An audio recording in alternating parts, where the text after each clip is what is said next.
silent follower in the woods. When you've worn a uniform for half your life, certain instincts never leave you. Even after the medals are tucked away and the boots gather dust, the body remembers how to listen for silence, how to scan shadows, how to distinguish the ordinary rustle of nature from the calculated noise of something alive. I had been out of the service for 5 years when I took to hiking as a way to quiet my mind. Civilian life had its comforts, but it lacked structure. Hiking gave me a sense of order again, a map, a destination, a mission. The woods behind the old valley trail became my sanctuary, a place where the air smelled of pine and soil, and where my footsteps carried only the weight I chose to bring. That Saturday began like any other. The sun had risen bright, piercing through the September air, with a faint warmth that fought the chill of the forest floor. I parked my truck near the trailhead, adjusted my pack, and set off. The path stretched like a ribbon, winding between tower and evergreens, their branches swaying like sentinels overhead. Birds called to one another, unseen but present, and the wind carried the clean scent of rain-soaked bark. For the first hour, everything was normal. My boots crunched rhythmically against gravel and dirt.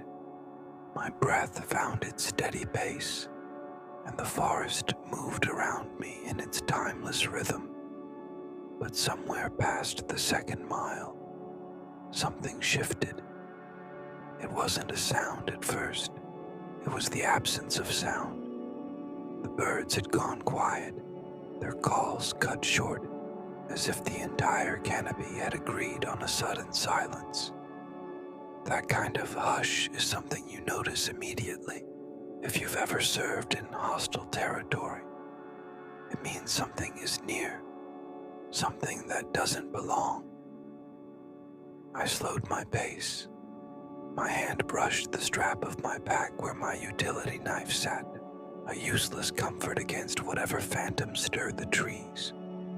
The wind rattled through the leaves, but beneath it, yes, there it was, another rhythm, a second cadence of footsteps, soft, deliberate, always a few beats behind mine. I stopped. The sound stopped.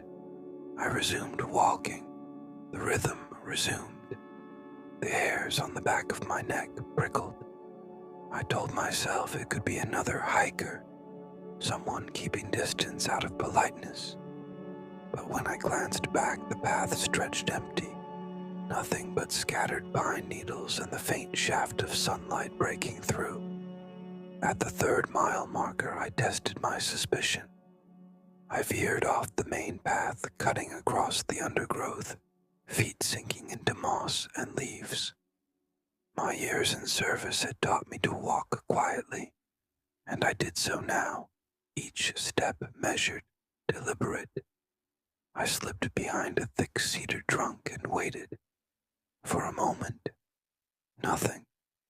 Just the creak of branches, the smell of damp earth. Then, a movement. A figure appeared down the trail, pale against the green, dressed in dark clothing that seemed to swallow the light. They weren't carrying gear. No backpack, no water bottle, nothing a hiker would bring. Their pace was slow, unhurried, but their heads swiveled side to side as if searching, scanning, hunting. I held my breath. Whoever they weren't lost. They were following. Minutes stretched. Finally, the figure continued down the trail, their footsteps fading until they dissolved into the forest's hum. I stayed hidden long after, my body tense, every instinct screaming not to reveal myself. When I finally stepped back onto the path, The quiet seemed heavier, as though the woods themselves disapproved of my presence. I told myself to turn back, but stubbornness, maybe pride, pushed me forward. I was a soldier once. I had faced worse than this. A shadow in the forest would not drive me from my ground. Another mile passed. My body refused to relax. Every snapped twig echoed too sharply. Every shifting branch seemed to conceal something. When I reached the small clearing near the ridge, I stopped to catch my breath, letting the cool wind brush my sweat-soaked forehead. That's when I heard it again. Closer this time. A footstep, then another. Slow, intentional. I turned sharply, scanning the tree line. Nothing. Only the trees, motionless, innocent. And yet the certainty grew within me. I was not alone. I pressed on toward the ridge, my pace quicker now, survival instincts tightening like a coil in my chest. I reached for my knife, not because I planned to use it, but because the weight of it in my hand steadied me. I thought of radio calls and desert outposts, of patrols through abandoned villages, where silence pressed in from every side. The forest felt like that now, alive, watchful, waiting. The ridge opened into a wide overlook, a sheer drop plunging into the valley below. I paused, breath ragged, scanning the endless stretch of trees. For a fleeting moment I thought I'd left the presence behind. The air seemed cleaner up here, the sunlight sharper. Then I felt it, the distinct sensation of eyes. Watching, I turned. There, at the edge of the clearing, stood the figure, motionless, half shrouded in shadow. Their face was obscured beneath a hood, their body unnaturally still. They didn't move forward, didn't retreat.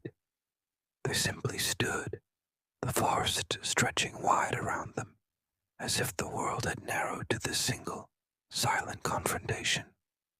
We stared at each other across the distance. My pulse thundered in my ears. For a long, unbearable moment, neither of us moved.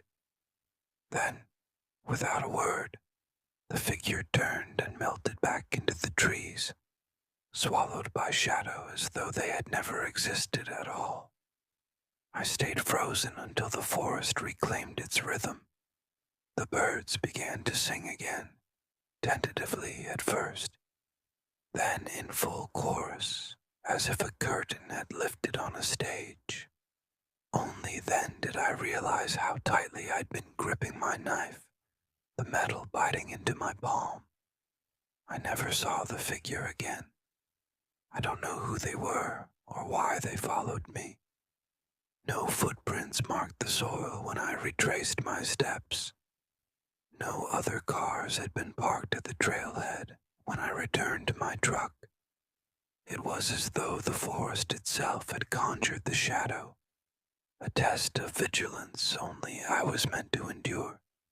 But even now, years later, when I hike those same trails, I feel it, the weight of eyes unseen, the careful echo of footsteps that stop when I stop, start when I start.